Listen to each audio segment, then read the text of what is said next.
What you want, when you want it, where you want it. This is The Mesh. What you want, when you want it, where you want it. This is The Mesh. Foot Candle Films. Film news and reviews from two guys who really like movies. This episode is brought to you by the Foot Candle Film Society. For a schedule of upcoming screenings and membership information, visit the Society's website at www.footcandle.org. Hello, everyone, and welcome to Foot Candle Films here on the Mesh.tv podcast network. My name is Alan Jackson. With me, as always, Christopher Fry. We are with the Foot Candle Film Society and the annual Foot Candle Film Festival, but today we're here on Foot Candle Films to talk about films. Yes. Chris, how are you doing? I am doing well.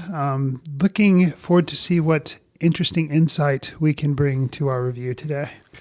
Right. What he's alluding to. And the reason why, Chris, we should be able to bring any illuminating insight to any film we discuss. Is it a challenge to try to bring that illuminating insight to today's film? That is the question you're posing. And that film being Godzilla, little x, Kong, the New Empire. Yes, it is the latest. What a monster-verse. I don't know what they're calling this shared Godzilla-verse. Not sure. I don't know. Monarch first, because I think Monarch is the name of the company that's doing that's managing these big things. Anyway, right. It's the latest Kong Godzilla movie, not associated with the Godzilla -1 that we reviewed a few months ago. Right. That was released. That is a separate Godzilla track. This is in the American version of the storyline. We'll be discussing and reviewing that film, directed by Adam Wingard and starring Rebecca Hall, Dan Stevens, and Brian Tyree Henry. We'll be discussing that in just a moment. After that, we do have a smorgasbord of trailers to share with the audience as well. Little movie trailers for some films that have either been recently announced or a trailer just came out to promote, or in one case, a film that's coming up very, very quickly here online that I definitely want to look at the trailer and talk about it with you. So we'll be doing that, Chris. And then you do have a recommendation of a film you want to share? I do. Okay. Yes. Chris is going to share with us a film recommendation at the end of the episode of something that he is recommending, one of Chris's patented recommendations. Never can go wrong with one of Chris's recommendations. A lot of pressure there. I'm just saying, it's recommendations you can bank on. Maybe not put tons of money on, but put a little bit of money on. Like, you're at least going to get something out of a film recommendation there. So, will the same be said for our first review, though? Let us jump into this and see, Chris, as we discuss the film Godzilla x Kong, the New Empire. For most of human civilization, we believed that life could only exist on the surface of our planet.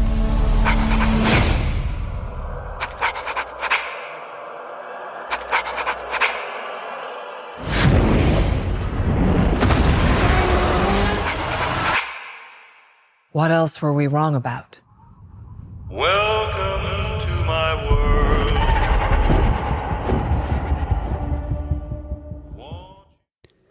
We come to Godzilla x Kong, the New Empire for magic. We come to this sequel to laugh, to cry, to care. Because we need that, all of us. That indescribable feeling we get when the lights begin to dim and we go somewhere we've been before, Hollow Earth. Not just entertained by the characters in the film's title, but others somehow reborn together. Dazzling images on a huge silver screen, the repeated sounds of beasts roaring that we can feel. Somehow, does the heartbreak of expectations feel good in a place like this? Our heroes feel like the best part of us because of a story that feels perfect and powerful. Because with this film, they are? Godzilla x Kong, the New Empire. Alan, did this film make the franchise better? So are you going to do the whole review as Nicole Kidman, or No. is it just okay? All right. That'd be way too hard. I can't quite get her breathiness. Yeah, you know, with the hint of an tried. Australian I accent. know where you're going with that, and kudos for the effort. Did you notice before we get into the review? Actually, yeah. and that is the retro version. was Now gonna they've say, got a there's blissfully short, shorter version. Shorter, yeah. with a new line. Like it ends differently. It's It does. Miss Kidman kind of looks at the camera and does like a different like ending line. It cuts off like a good bit of it. Yeah. Yeah, I mean, sure. I mean, I'm going to say it's better just because it's shorter. But Okay. You're saying the AMC intro, not specifically Kong Empire, New Empire. no. Okay. No. I would like for you to introduce all of our films with that voice. I got actually you. going I forward got you. in the Okay. review. All right. So what was your end question? Your end question was Does this film make the like taking off of the AMC we make movies better? This Right. was Alan did Does it this make the film franchise make the better? franchise better? Well, let's back up and just kind of review where we are in this franchise here. Because I Sure. think it's important to understand the evolution.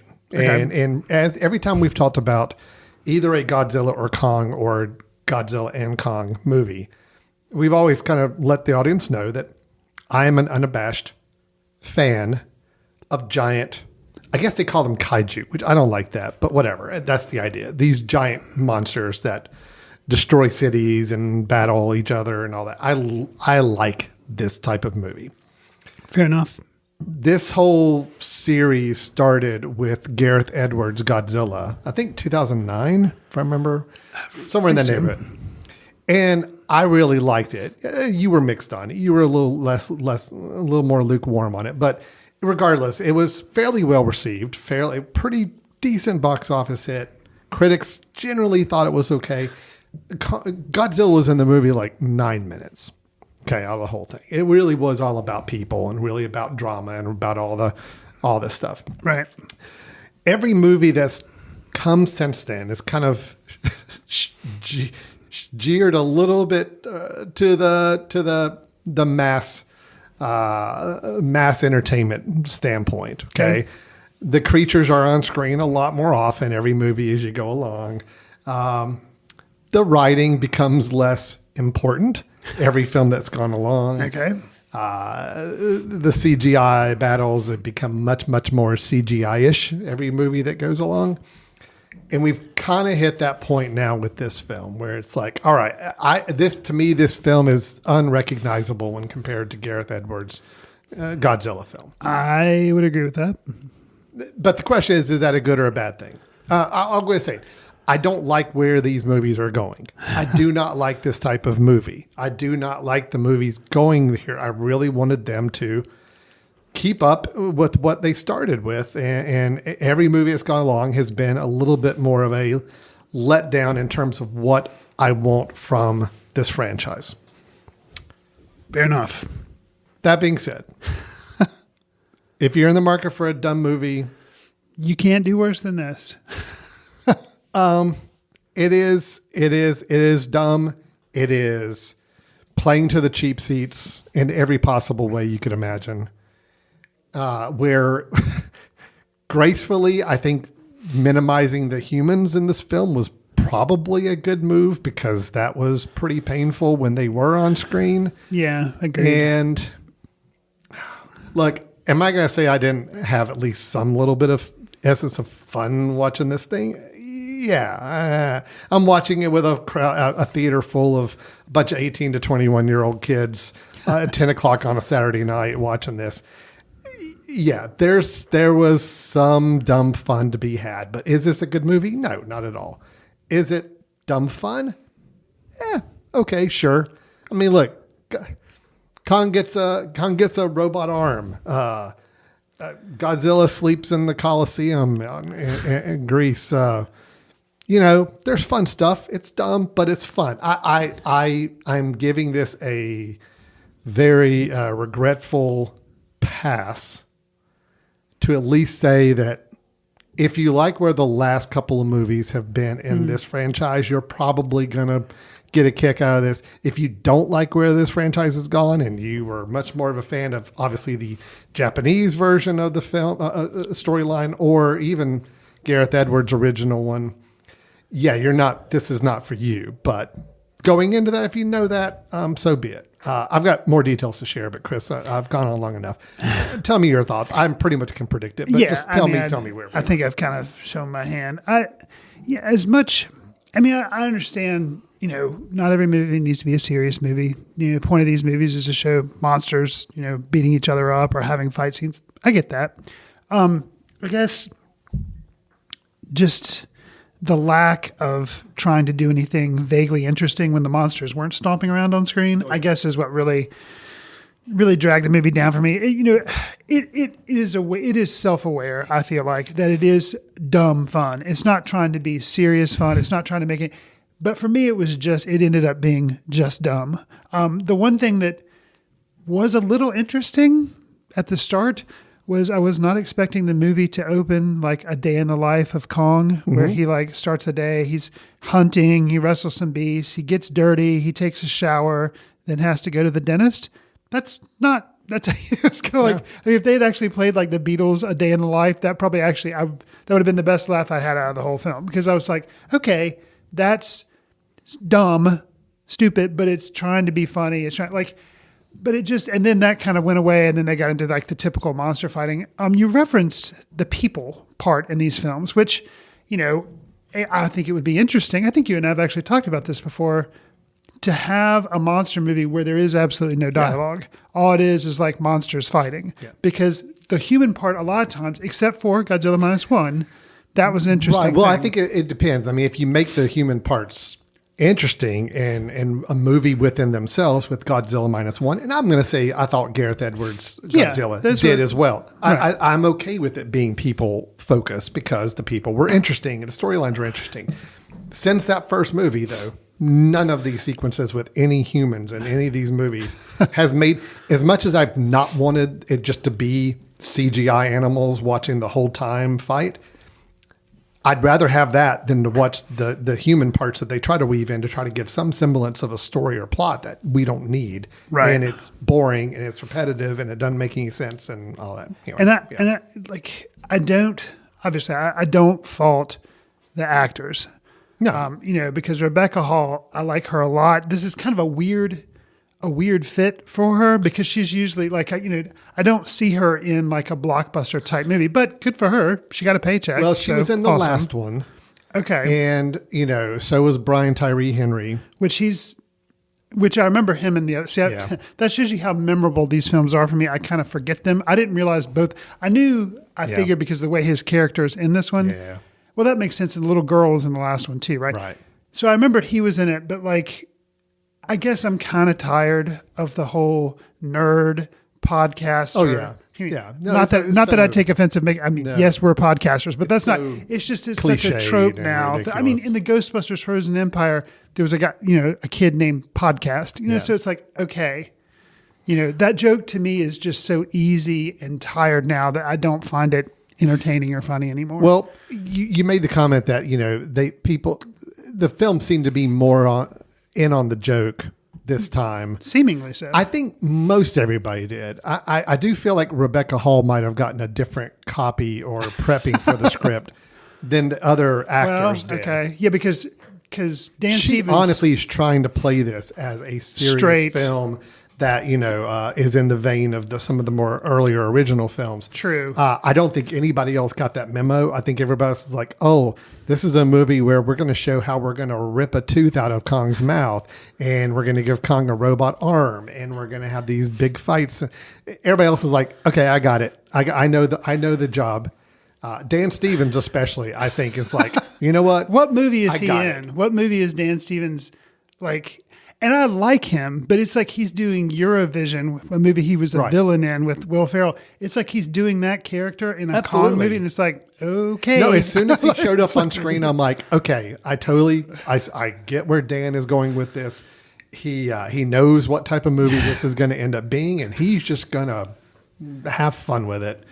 And that is one thing I will say. He has a lot of fun. I was going to say, I think Dan Stevens is having a fun time playing a very surface level character that is only in the film to basically be the guy, the dude who just knows how to do everything and kind of fix things and make things happen, but also be really cool in doing it. And He wear knows like it. Magnum PI type shirts. Right. And, Oh, absolutely. the Hawaiian Yeah. shirt thing. And Brian Tyree Henry also knows what part he's playing. He also plays it all as ridiculous and over the top, and it's a big dumb comedy, a big dumb movie. Rebecca Hall's the thing is that it's a mismatch. She's honestly trying to play this all straight, and that was probably the more painful part. And not because I like her; she's really good as an She's a good actress. actress. She plays her part really well. It's just her part did not work for this film. Well, and what was painful was because Tyree Henry, yes, comedic relief. Obviously, Dan Stevens, in addition to being able to handle like monsters and kind of be in the know, also comedic relief. Yeah. Whereas Rebecca Hall, not so much that, yes, she was like in a different film, but the thing that was so painful, which is not cool because I like her as an actress, is every time she started talking, all she was there for was exposition and moving it from you like, it was so eye rolling. It's like, oh no, here we go. We're going to hear like 2 or 3 minutes of these things are happening. So now we need to go do this. And I was like, just so eye rolling. There's an example, which like how anyone in the theater could not have gotten where this was going, where they like show these sound waves and then they show her daughter like in a class and you see all these like weird flashes and you're like,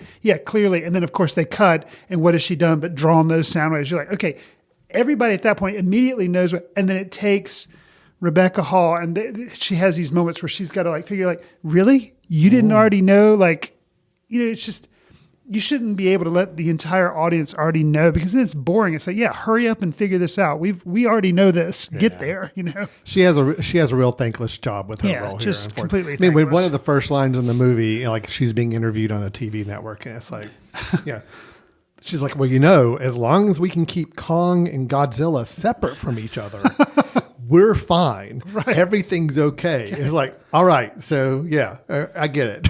I know that now where this movie has to go. And instead of being dumb fun, it's just frustrating. For me, it was just frustrating. Yeah. So. I was thinking the same way with you. The whole opening sequence where it's just Kong for, I don't know, several minutes. And I think there was a song that kind of started it out. Yeah, not like Day in the Life, but a bit like a kind of a pop song or a song that we know that kind of matched the tone of what they're doing. I'm like, yeah, you know what? An hour and a half of watching Kong do his thing and have an adventure, and Godzilla shows up somehow and they deem, okay, you know what? It still doesn't make any theoretical sense at all, but it's all going to be just CGI fest on screen for an hour and a half, but I'd be okay with that. If that's the film they wanted to make. But yeah, once it cut to the human stuff, it was like, all right, just get with it. I don't really need this much plot exposition. This film does not deserve this much plot exposition as it tried to give so many times. A weakness for me, which, there were some story plot mechanics there, but they're again, just so weak. Was I don't know what he's in the trailer. I just call him Diddy Kong because I don't know what else to call the baby looking younger ape that Kong comes in contact with and plays kind of a story.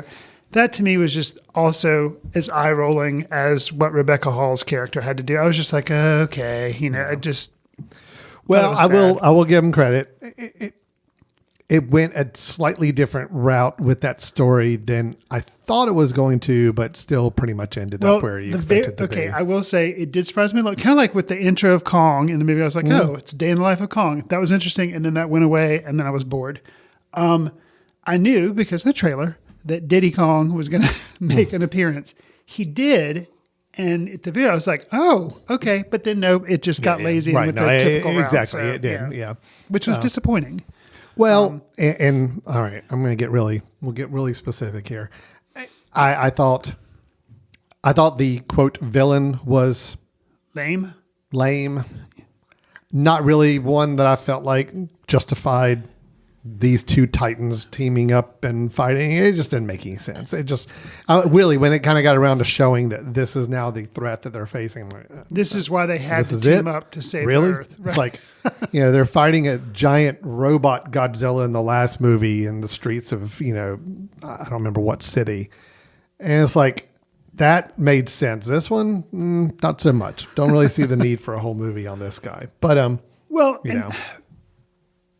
and I think, too, with Frozen Empire, Ghostbusters, that movie was targeted towards kids, but also nostalgia for the old movie. I feel like this movie was just like, it was supposed to be dumb fun and not necessarily targeting like adults. And I say that because of this next point I'm going to make. The point of having Kong have a robotic arm, dumb, and Godzilla have a pink mohawk. Like, yeah, now granted, in the trailer, you're like, okay, Godzilla has a robotic arm. Got it, whatever.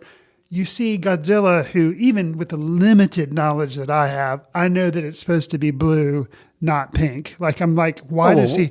But then I'm like, oh, okay. And then they have this explanation. I'm like, but like, if that's your hook to get me to watch this film, is just to figure out why instead of blue fire, it's pink fire. I'm like, that is reaching. I think they're tapping into the Barbie. But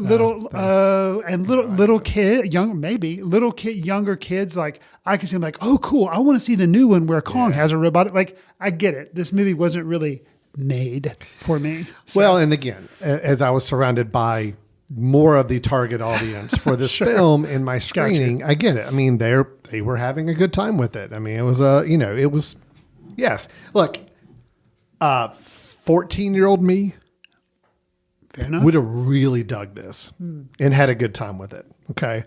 Because it is just easy to comprehend, dumb fun. And it's got the cool fan moments in it that, they're just playing to the cheap seats. Like, yes, let's show how awesome it is that we're going to drop this robot arm on Kong's arm and it's just going to magically work. And, is he going to like it or not? And then he gives a giant fist bump. You show that he does. I'm like, yeah, that is about the corniest thing I've ever seen.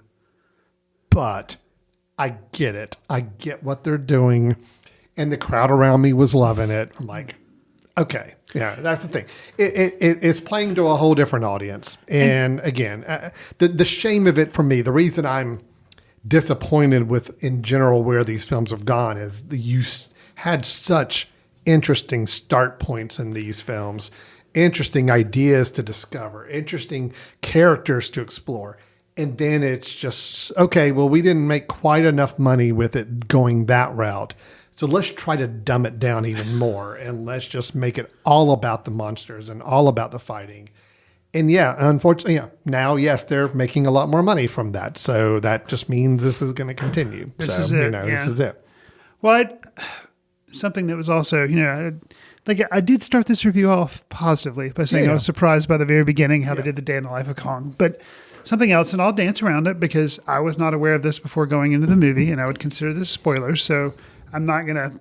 But there was a moment where basically a character from a previous film comes back, and I was like, okay, from an earlier Godzilla movie, this character, is basically assumed dead. It's like sacrifices its life to kind of, anyways, when they showed back up in this, I was like, wait, now granted, not that I have studied these films and I watched them over and over and over again, but my recollection was that, that shouldn't have been allowed to happen. Mm-hmm. And when it was, I was just kind of like, it just to me seemed like any originality or something that happened with the other film where this character was, and like the kind of aha moment or the moments of discovery for the crowd, I was like, okay, it felt all earned and important and like a cool thing. And this movie, again, it just seemed like something like, oh yeah, they liked that many movies ago. Let's bring that back because they're going to like it again. I'm like,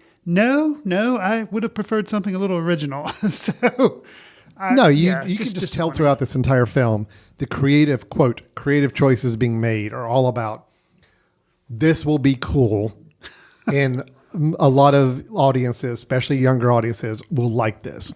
So let's do this without really thinking about should they do it.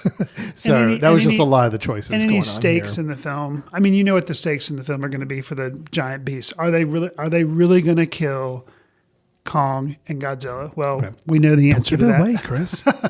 But something else that the stakes in the film for some human drama that was going on between Rebecca Hall and her daughter, like, no, we know how that's going to end. And any kind of playing that for emotional stakes towards the end of the film, like, no, nobody in this audience thinks this is going to go any other way than how it goes. And the rest of the audience is bored, even with the 2 minutes they gave to that plot line at the end of the film. Unfortunately. I mean, that's the thing is that, yes, it was, I think you're right. Any human, non-CGI created character in this film, their role is thankless. Yeah. It's thankless. Yeah. You know. That's it. We just, again, and I'll say, when they wrote Dan Stevens' character, they knew that. They're like, look, this guy, there's not going to be any development of this character. We're not going to learn anything really interesting about him. You get your 30 seconds of exposition when he first meets up with the Rebecca Hall character. Right. You get your little bit of backstory. Not even enough to really even still justify his role in this film. It's like, as serious as Rebecca Hall's character is about this whole storyline, it's still pretty flippant for her to just bring on board on this death-defying mission that they're going on that's extremely dangerous, going into a whole nother subterranean world underneath the surface. And she's like, oh yeah, bring the little kid. Oh yeah, bring the doctor, the dentist. Right, the dentist. The guy who pulled Kong's tooth. Oh, and this podcaster guy that, I owe a favor to. Yeah, everybody, pile on in. Let's go do this. And it's like, at that moment, it's like, all right, the movie is cashed in all of its chips. It knows this is all about, we would just want to get an interesting little group of characters that can just respond to things. And basically they spend the last half of the film, I think, on the same CGI ledge of this mountain, just commenting on things that are happening in the rest of the film. Play-by-play. Yeah, it's like, I think that's right. like, I don't think they actually move from that spot during the entire ending of the film. It's like they're just there on this CG or green screen mountain, basically just standing there, and like occasionally every once in a while we'll cut to them for them to like make some comment about what they just saw. And then we go back to the action and fighting. So it's like, oh man. Yeah. Look, I get it. I get why the movie's made. I get why they're doing this. It is a money-making machine for them to do it this way. It obviously has gotten a little better return since they've kind of dumbed it down more. So I get it. But I don't like where this film series is going. I'm much more eagerly now wanting to see a new Japanese version of the story, to see what they do after Godzilla -1. But I'll also say, once I turned my brain off and just realized what I was in store for and how dumb this movie was going to be, I could do worse for an hour and a half of brainless entertainment. I mean, look, I turn on the TV and there's tons of brainless entertainment every hour of the day. All right, this is right up there with it. There's a couple fun little fight moments. There's a couple cool little scenes that I chuckled. I don't know if I was supposed to. I think it was unintentional chuckling, but I did. So, it is what it is. And I guess from what you were telling me before the show off mic, I guess there's going to be another one, because this thing performed second biggest box office opening weekend outside of Dune. Yeah, which Dune is $80 million, I think it made in the opening weekend, which was much higher than expectations. And that's domestic. It makes a lot more money overseas. Sure, I can see that. International market's huge for these films. So yeah, even the previous one that opened up during pandemic times and actually premiered on HBO Max at the same time. Right. Actually was considered a financial success, even despite all that. So yeah, they're going to keep cranking these out. I think the thing too, so the previous film was the first time Godzilla and Kong met in this universe, this new story. And I think I was a little more sympathetic to that, because I was like, well, it was entertaining. I liked it. Okay. And I think the goodwill from that, now they're together. And it's like, yes, it's contrived, but it worked enough. And I think that goodwill had worn off for this film for me. It was just all, it was like, okay. Yeah, like you said, the opening thing, as long as we keep them separated, I'm like, okay. Yeah, right. So, yeah. Although I do think, I will have to say, I think there was one moment in this film that I honestly thought was generally funny. Okay. In the dumbest way, just because it does not belong in this movie. But it just is an example of how kind of ridiculous this film gets. So, and I don't care about spoiling. They realize, or Kong realizes, because from the trailer, they team up. They're going to work together. Eventually, yes. Yeah, Kong somehow realizes or thinks to himself that I need Godzilla. Okay, that's his call. Right. Like, it's not like the humans brought them together. No, the humans are trying to keep them apart. Right. No, Kong is the one who's like, when he goes running off, they're like, where's he going? And then somebody's like, oh, he must be going to get help. Oh, no, because the girl tells him we need help, the little girl. Yeah. So he goes to get Godzilla, which I think is hilarious. That kind of worked out that way plot-wise. Can I ask you just, hold on, just because yeah. something I've been meaning to question. Okay, so this girl, she came from the tribe that Kong was like, bonded with or whatever. So in the other film, the film that came before this one, Godzilla Kong, we knew that she was like linked to Kong. Is that Yes. true? Okay. Yes. Okay. Millie Bobby Brown, Yeah. who was in Godzilla, King of Monsters and everything.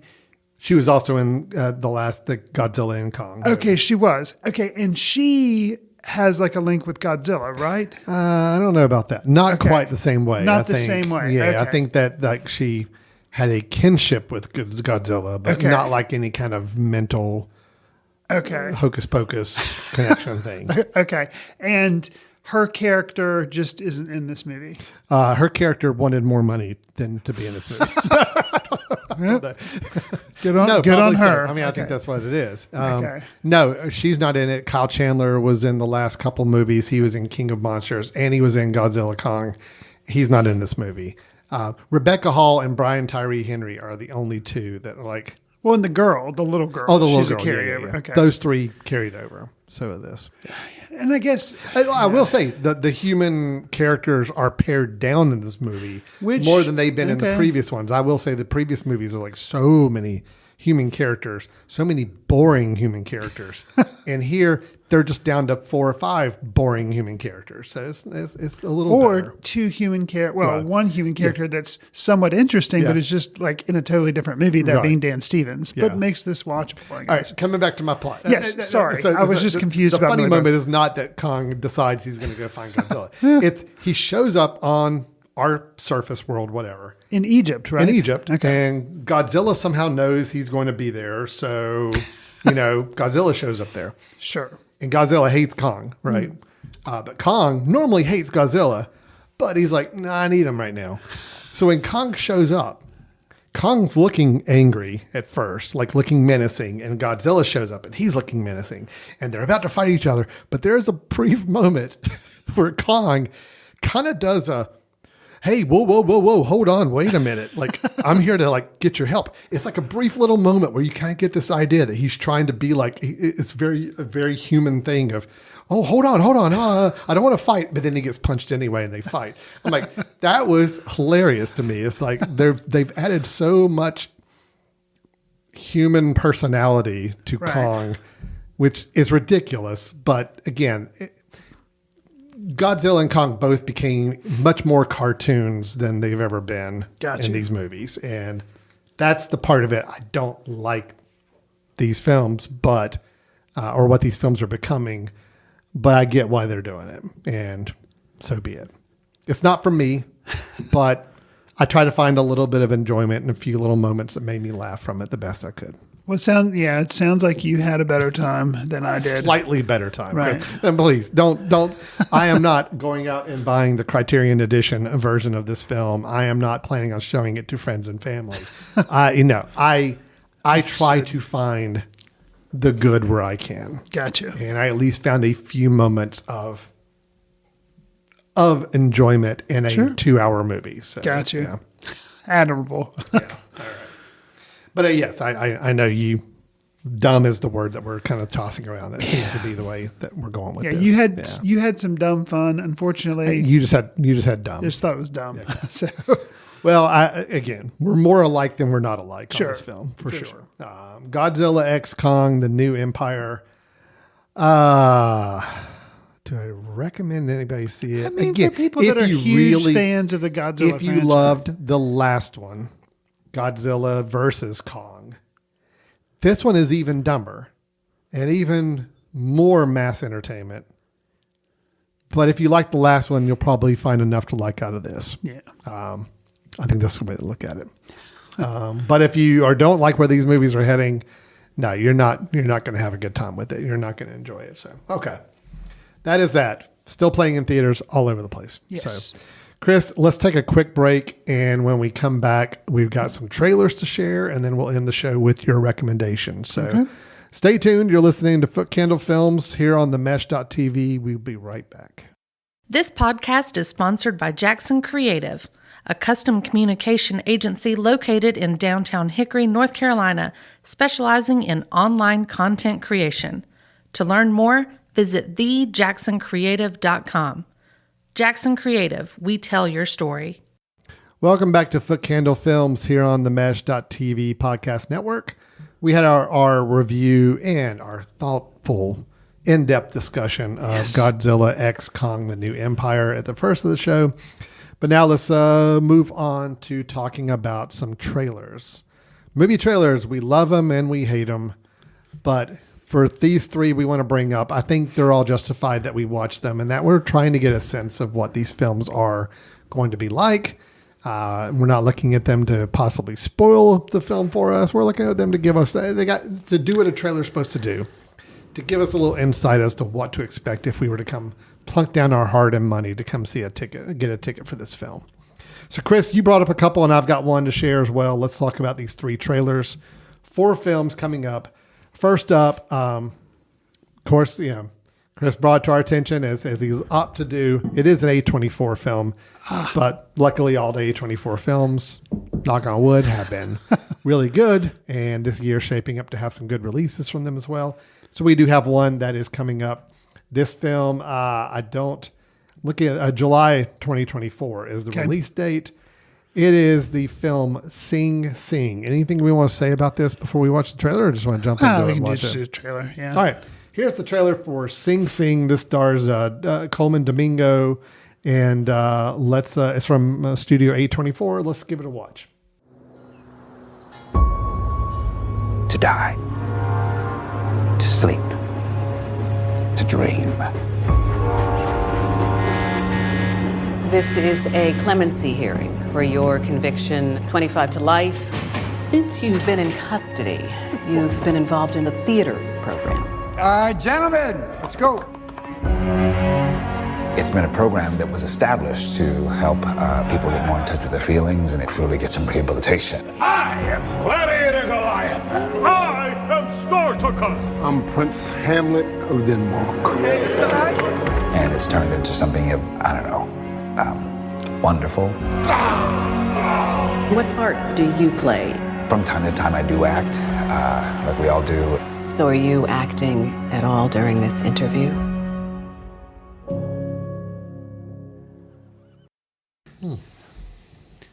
So somebody that just from listening to the trailer, you don't know they're in this film, but I'd forgotten because I'd seen the trailer. Paul Raci, who is in Sound of Metal. Yes.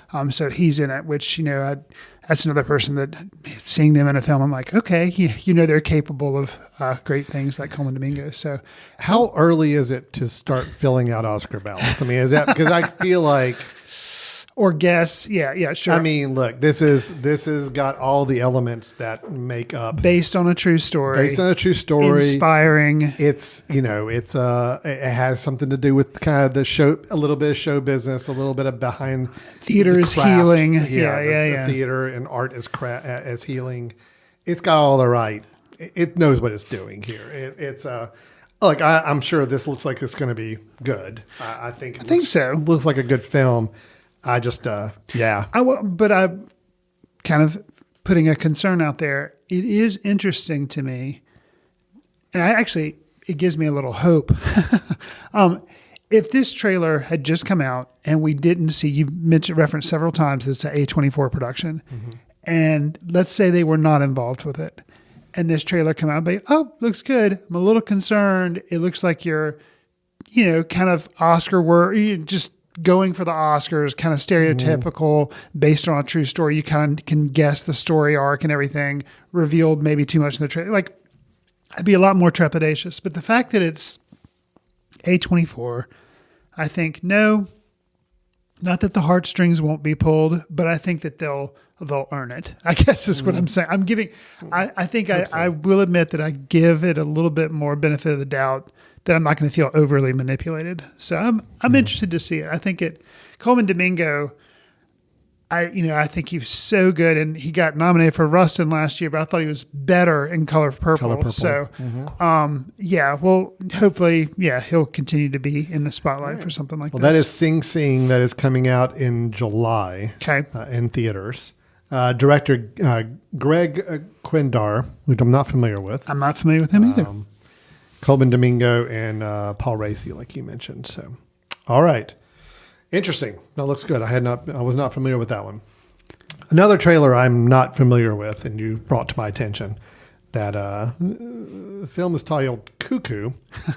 Anything you want to set up on this one? A reason why did you bring this trailer to our attention? Okay, I will say the reason I brought it to our attention, which I don't. This is a true teaser, in all four, so you don't. It's really just kind of presenting a mood and a sense, and not really telling you a lot of what's going on.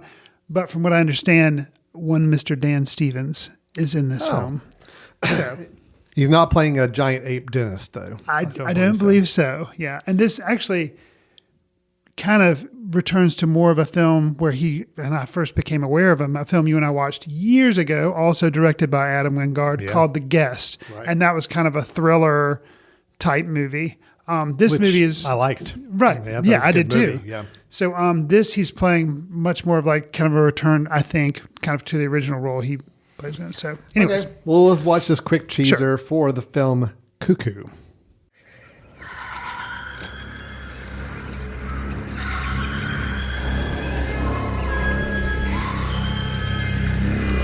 Giving you the chance to be of great use in our quest for preservation.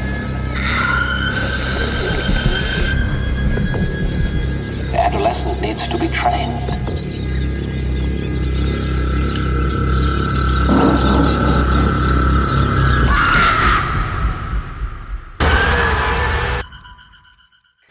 All right, so that was the teaser, truly a teaser, very short. Very short. For the film Cuckoo.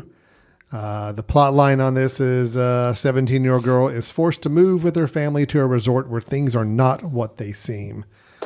So yes, Chris. So Hunter Schafer, I think, plays the younger person. And then apparently at this resort, there's a doctor or a psychiatrist or something, and is a creepy type individual. That's the person that I think is played by Dan Stevens. So yeah. It gets to play creepy again. Maybe. Yeah. So Cuckoo. All right. Well, I'm not. There's a jump scare. There's a specific. Yeah, I don't like the jump scare. I don't like the creepy face that was shown up. Yeah, that's not my thing. So sure. I'll wait to hear more about this to see if this is something that warrants attention. Gotcha. This film Cuckoo is directed by Tillman Singer, and also stars Jessica Henwick as well as Hunter Schafer and Dan Stevens. So coming out May 3rd. It's actually coming out very soon. Coming up pretty soon. Yeah, that is Cuckoo. All right. Then let's change the tone a little bit, Chris, on this one.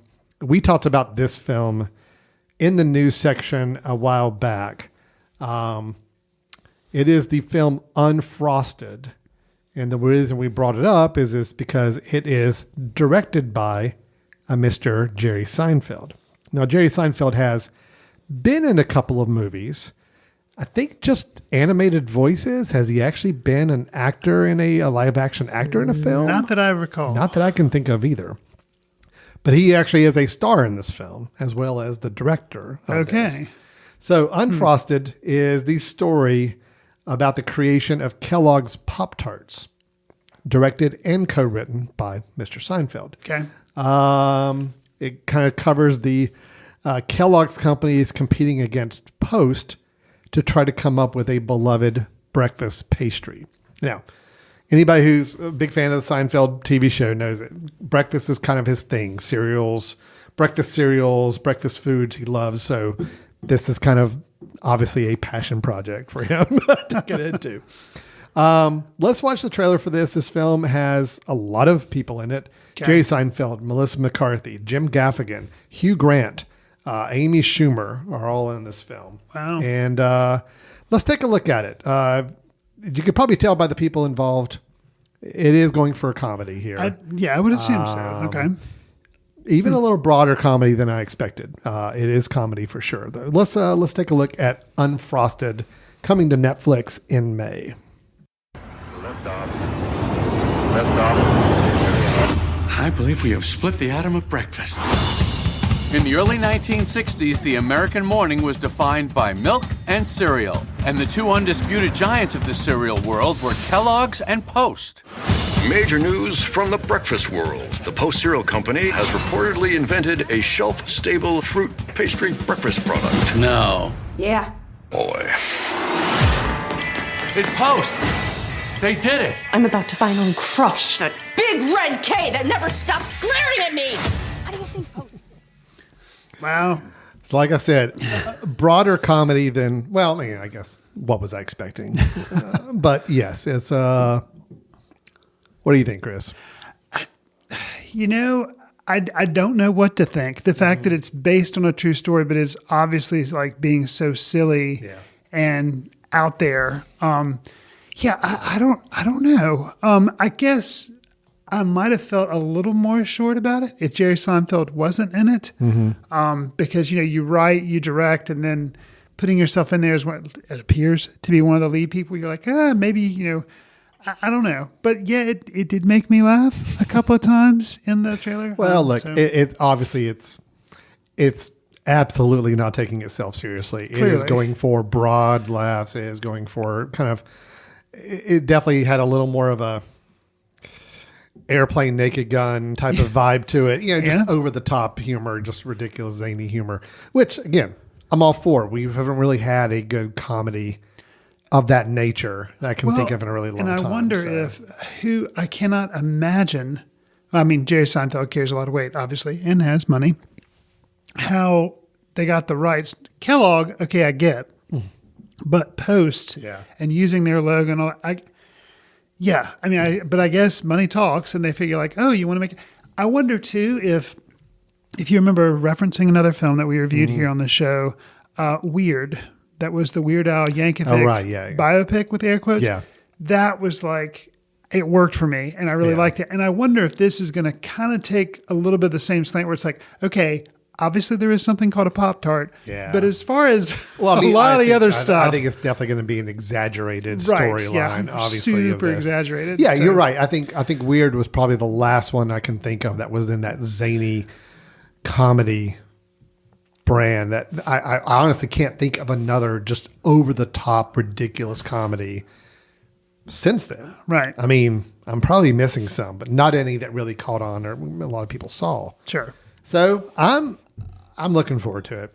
It's going to be on Netflix, and it's PG-13. Yeah. So it's like he's targeting, it's like funny, but yet, you can still watch it with, kids and stuff. So. Yeah, no, it's look, I think I'm on board. Plus, Hugh Grant's playing the guy who's Tony the Tiger's voice. Seriously. Okay. He's playing an actual person, a real character. I read about this. That is the person who did the voice for Tony the Tiger. So that is who he is playing in the movie. And nice. I'm like, yeah, Hugh Grant, man. Hugh Grant's getting all the eclectic, interesting roles. He got to be an Oompa Loompa. Got to be an Oompa Loompa. Gets to be Tony the Tiger. So, nice. It's good. Huh. All right, that is Unfrosted. It is coming to Netflix, and it looks like it's going to be May 3rd. May 3rd for Netflix. Unfrosted. Hey, look, you got Netflix? I do. It's basically a free movie. So what are you worried about? We'll see what happens. So got you. So that is our trailers. We've got Sing Sing coming to theaters in July. We've got Cuckoo coming, I don't know where. Don't really care. In May. And we got Unfrosted coming to Netflix in May as well. So, okay, Chris, that sounds interesting. Some good trailers to check out. So now, just wait till years in and Cuckoo will be like your number one film. I know, really. You're like, I can't believe I slept on this movie. This is so good. Chris, we've come to the point in the show. We've all expected it. We were all here. I dare say there's probably a lot of people who don't even listen. They skip ahead to this part of the show. Or like they look for the time code. Or like, where do I need to skip to get past Alan blathering about whatever he's talking about and blah blah blah. And I want to hear the recommendation. I want to hear Chris's film recommendation for the episode. We have come to that point. Everybody skipping ahead can now stop their playing and play at normal speed.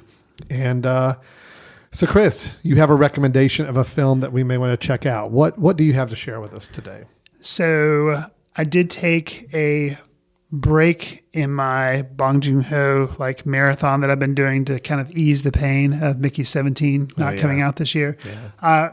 I recommended Barking Dogs Bite, or I can't remember the exact title of that one because it's a little odd, especially in translation. But I really liked that film. It was one I'd never seen before. So I'm going to recommend another Bong Joon-ho film. This one from 2009, and it's called Mother. And I'll give you a brief plot description here. A mother lives quietly with her son. One day, a girl is brutally killed, and the boy is charged with the murder. Now it's his mother's mission to prove him innocent. So, this film is dark, noir, and in kind of the plot machinations. I think I referenced the other one kind of being like a Tarantino-esque with like all these different things going on in characters and like, I don't know, it's very different type of film. This one is much more like Hitchcockian in the way like certain things happen. You're trying to figure out what happened with this murder and the people involved. And it's just very stylistic, great cinematography, but it's dark. I will warn everyone. It's dark. And the most impressive, probably, I would say, the person who plays the mother is Kim Hae-ja, and she is just, man, she's really, really, really, really good. And I'm not familiar with, I don't think I've ever seen her in anything else, but she was just really good. The guy who plays her son, Won Bin, is also, he's good. There are a lot of good performances, but man, obviously the movie's titled Mother, so there's a lot to kind of pay attention to. But she, in the opening, there is kind of like a bookends nature in a way of her doing like maybe kind of a traditional kind of dance out in this field. Like, I don't know, maybe it's almost Tai Chi or something, but it is, and she's kind of looking at the camera, but kind of not, and that's how the film kind of opens. And there's a callback to it later, and it's just, I don't know, it's just something so unusual and mesmerizing that. Wow. Yeah, so it's available for rental in a lot of different places. Yeah. I saw it on the service that I often talk about, Hoopla. But I really this movie has been on my watch list for a really long time. So just the premise and the style of the film, that from what I can pick up on, sounds like it's something I could dig. So I've been looking forward to it. And it's the whole thing too, where you think you know where it's going, and they hint at certain things, and they kind of flip it. Good. And so it's twists and turns. It's good. I will say be careful, because there's another film that was like a straight up horror film that came out that was called, maybe it was Mama instead of Mother, but this is... Oh, no, Mama's the one with Octavia Spencer. Okay, so this is 2009.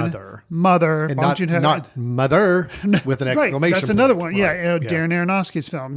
With Jennifer Lawrence. Nope, not that either. A lot of Mother related films. Right. This is just Mother. Correct. Bong Joon-ho. 2009, subtitled. So if you get that far, you've got the right film. Okay. So good deal.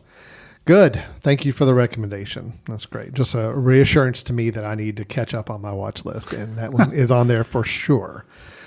Okay, Chris. Well, I think we have come to the end of the road for this episode. We have done our battle on Godzilla x Kong, The New Empire. Yes. Both of us coming out a little bloodied by the effort. But sure.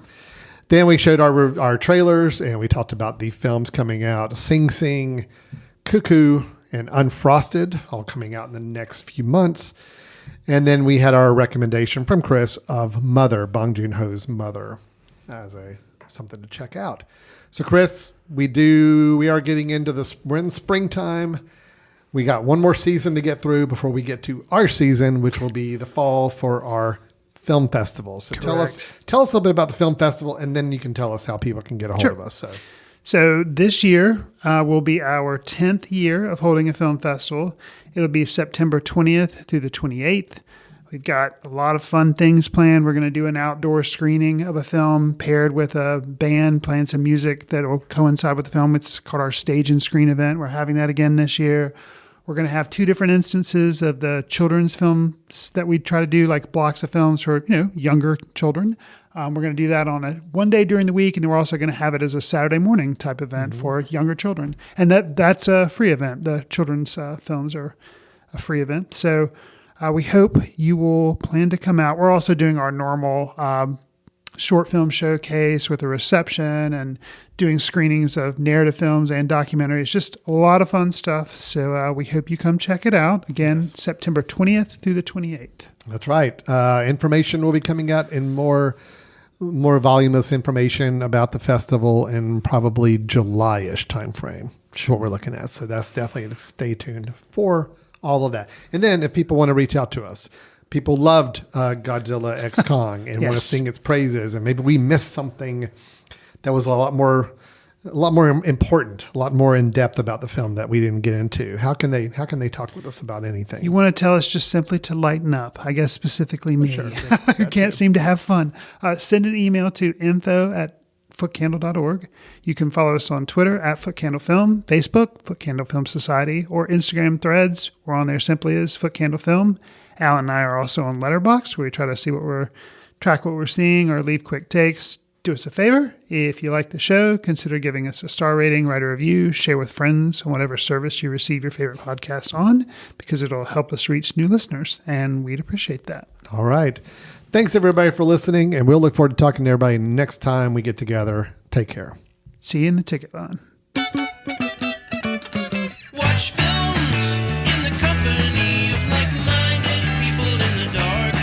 Watch films in the underground. We won't let anyone know where you are. The films that don't make it to Carmike at the mall, or ones that were famous when Grandpa would watch films out of the reverence of the heritage of an art. Watch films through the courtesy of Foot Candle Film Society. Special thanks to Carpal Tuller for the show theme music. For more about Carpal Tuller, visit www.carpaltuller.com. You've been listening to The Mesh, an online media network of shows and programs ranging from business to arts, sports to entertainment, music to community. All programs are available on the website as well as through iTunes and YouTube. Check us out online at themesh.tv. Discover other network shows and give us feedback on what you just heard.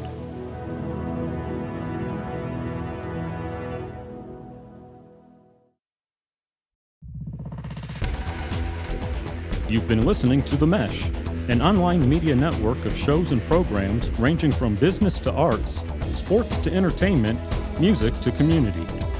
All programs are available on the website as well as through iTunes and YouTube. Check us out online at themesh.tv. Discover other network shows and give us feedback on what you just heard.